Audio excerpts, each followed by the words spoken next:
Docteur Synapse.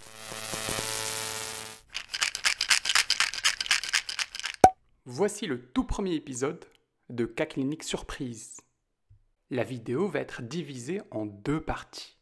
D'abord une partie cas clinique où tu vas te casser la tête et une deuxième partie théorique. Une pharyngite mortelle. Urem est une jeune fille de 16 ans qui est ramenée par ses parents pour douleur abdominale et 2 épisodes de syncope de plus ou moins 5 secondes. Comme antécédent, vraiment rien de particulier, mis à part une petite pharyngite avec de la température, de la fatigue et un monotest positif pour le BV. À l'examen physique, elle présente une défense à l'hypochondre gauche. Vous êtes surpris par sa pression artérielle systolique qui est à 80 mm de mercure, avec une température à 38. La patiente est en choc. Vous mettez 2 voies veineuses et instaurez un test de remplissage avec 1 litre de NaCl 0,9 le plus rapidement possible. Tu fais rapidement une fastécho. Surprise, la rate est entourée par un hématome sous-capsulaire. On envoie la patiente au scanner pour confirmer. Effectivement, il y a du sang autour de la rate et en plus, beaucoup de liquide dans la fosse iliaque gauche. Ce qui confirme bien ta suspicion diagnostique à l'échographie, c'est une rupture splénique. T'appelles le chirurgien qui réalise une splénectomie. Mais qu'est-ce qui s'est passé? Et pourquoi cette patiente a une rupture de la rate alors qu'elle n'a pas eu de traumatisme? À toi de jouer. Je te laisse quelques secondes pour réfléchir.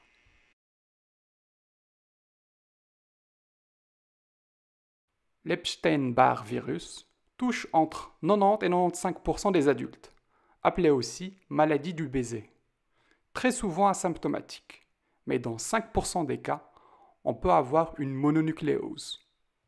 Les 2 grandes voies de transmission étant la salive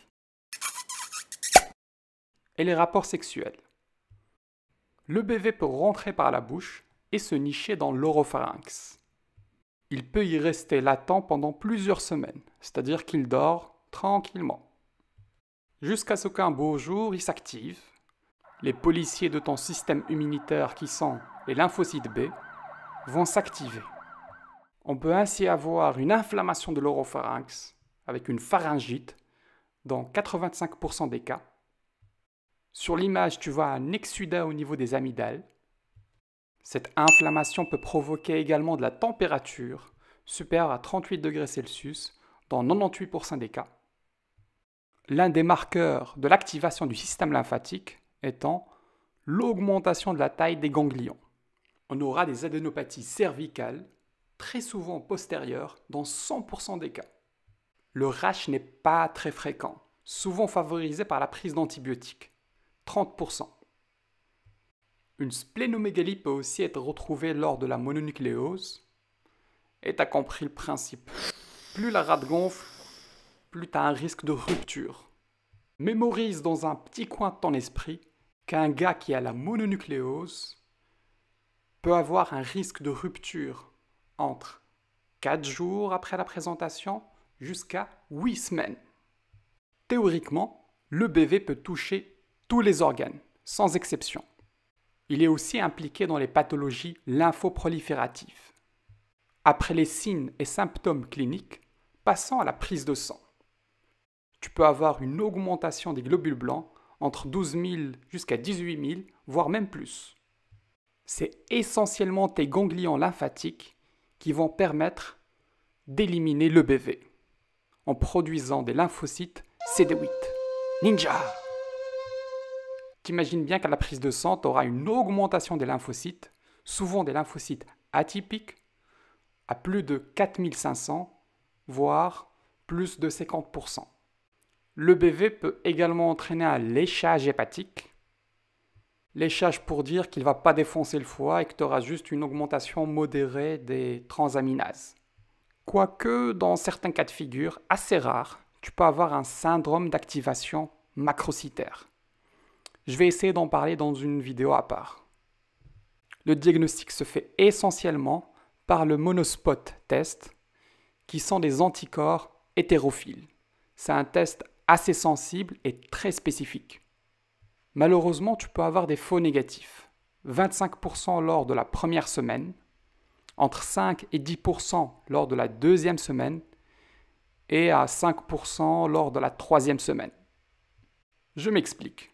Si tu as une présentation typique de mononucléose à EBV et que ton monospot test est négatif, refais-le dans une semaine. Il reviendra sûrement positif. Il existe également des anticorps spécifiques. Si par exemple tu as des IgM VCA positifs avec des IgG VCA négatifs, tu es sûr que c'est une mononucléose à EBV. Bon, les diagnostics différentiels, il y en a pas mal. Essentiellement le streptocoque du groupe A. Tu peux faire un test rapide pour le détecter. Un truc super important, garde à l'esprit qu'une première présentation d'HIV peut se présenter comme une mononucléose. Il existe des signes et symptômes plus typiques de l'HIV qui sont l'ulcère mucocutané et le rash dans les 48 à 72 heures après la température. Comme on a dit tout à l'heure, pour l'EBV, le rash est assez rare. Tu testes les 5 P. Le CMV, il peut ressembler énormément à l'EBV. Tu peux rechercher les anticorps IgM-CMV. Pour la toxoplasmose, c'est assez rare que ça entraîne une mononucléose. Mais c'est important de la tester, surtout chez les femmes enceintes, vu le risque embryonnaire. Bon, le traitement. En vérité, tu fais quasiment rien du tout. Symptomatique, tu donnes du paracétamol pour la fièvre, des anti-inflammatoires pour la douleur. Tu lui dis de bien boire et de bien manger et qu'il se repose. C'est le plus important. Qu'il ne fasse pas de sport pendant 21 jours, vu le risque de rupture splénique. Si obstruction des voies aériennes supérieures, tu donnes des corticoïdes. Si hépatite fulminante, bon, il y a certains experts qui conseillent les corticoïdes, sans grande conviction. Rappelle-toi la triade typique, pharyngite, température, adénopathie cervicale, souvent postérieure. Et n'oublie pas, dans un petit coin de ton esprit, la splénomégalie, avec le risque de rupture splénique. Avant de vous quitter, je vous ai concocté un petit algorithme pour la pharyngite de l'adulte. Quand est-ce qu'on donne ou on ne donne pas les antibiotiques? Bon, si le gars est en détresse respiratoire, qu'il a un stridor ou une voix étouffée, voire un trismus, un gonflement pharyngé énorme, de la température associée à des frissons, ou qu'il est en sepsis, c'est-à-dire fréquence cardiaque supérieure à 90, fréquence respiratoire supérieure à 20, ou qu'il a une raideur de nuque, tout ça, c'est une urgence. Sinon, regarde s'il a une présentation de pharyngite virale, avec de la toux, une conjonctivite, une rhinorrhée, un exanthème. Là, c'est vraiment évident. Tu te dis que c'est viral et tu traites de façon symptomatique. Pas d'examen complémentaire. Sinon, tu recherches un début brutal de la douleur pharyngée, la température, un rash typique de la scarlatine, une exposition au streptocoque du groupe A, un œdème de l'uvule ou des amygdales, et pour finir, des adénopathies cervicales antérieures douloureuses. Ce tableau est assez typique de l'angine à streptocoque du groupe A, ou, si tu veux être plus guideline, tu peux prendre un score qui est le Centaur score. S'il est supérieur ou égal à 3, il y a même des experts qui diminuent le score à 2, tu as une forte suspicion d'angine à streptocoque du groupe A. 4 items. Température supérieure à 38 degrés Celsius. Pas de toux. Un exsudat pharyngé, voire amygdalien, et des adénopathies cervicales antérieures douloureuses. Si tu es en présence de l'un de ces deux tableaux, tu fais un test rapide de recherche de streptocoque du groupe A.